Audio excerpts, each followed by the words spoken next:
Thank you to everyone who's led on this issue over the years. I only have 2.5 minutes, so I can't name everyone, but this bill and Labour's bill are about the provision of free period products, but they're also about social change.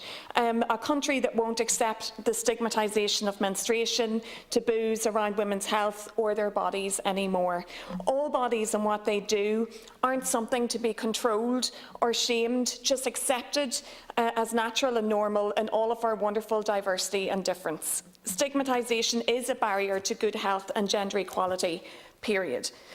We see it across the board in women's health, contraception, sexual health, breastfeeding, the list goes on, and that's why the National Strategy for Women and Girls is so important, Minister, and it must be kept top of the agenda. I would say that accessibility of period products is as important as provision. Half of all teens and women between the ages of 12 and 19 have had difficulty in paying for sanitary products.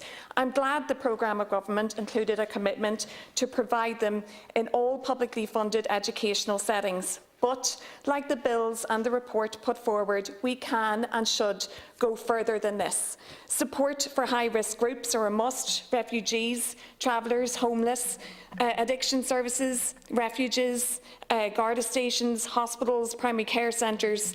Public buildings and services are a must. Community centres, leisure centres, council buildings. It's not just about providing the products, but having them in places where people need them.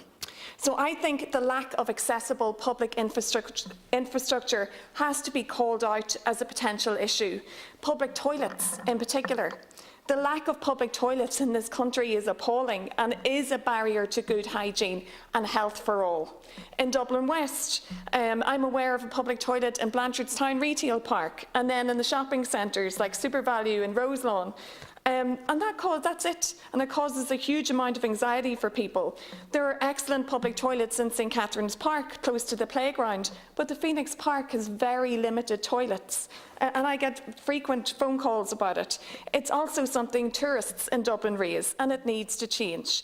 The issues come to prominence during COVID-19 because people can't rely on private facilities. And not everybody can do that when they're open anyway. There are two new public toilets in Dublin city centre, so we know that the demand is there. Other countries manage to provide them, why can't we? Other countries manage to provide changing places. Apparently there's 15 changing places in Ireland, 1,500 in England and 40 in the north.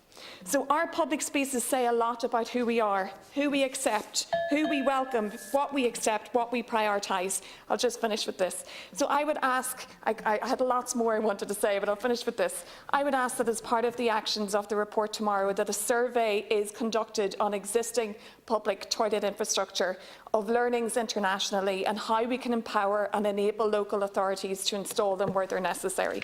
And just thank you to all the players here today.